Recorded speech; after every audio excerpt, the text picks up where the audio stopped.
Hello, good morning. सकाळची सुरुवात झाली ह्याचा आवाज ऐकून. पावसाची वाट बघतोय वाटतं. असो, आपण जाऊया नाश्ता बनवायला.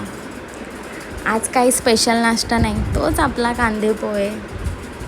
खाऊन खाऊन कंटाळा आला आहे, पण या लाल कांद्यामध्ये बनवलेले पोहे खूप छान लागतात. तुम्ही एकदा नक्की ट्राय करा आणि मला सांगा कसे झालेत ते. एकदा तरी ट्राय करा, मी सांगते म्हणून.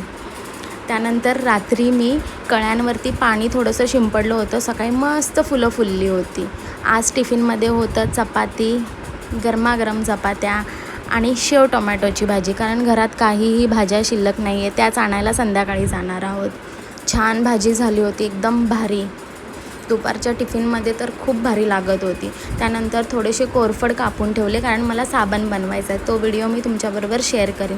संध्याकाळी घरी आल्यावर पाऊस पडायला लागला. गच्चीवर जाईपर्यंत पाऊस कुठे गायब झाला, तोंड दाखवून पळाला. त्यामुळे भजी आणि चहाचा जो कार्यक्रम होता तो आमचा फसला. तरी पण आम्ही भजी पाव खाल्लाच. मार्केटला जाऊन भाजी वगैरे सगळं सामान घेतलं आणि येता येता उसाचा सरबत पियालो.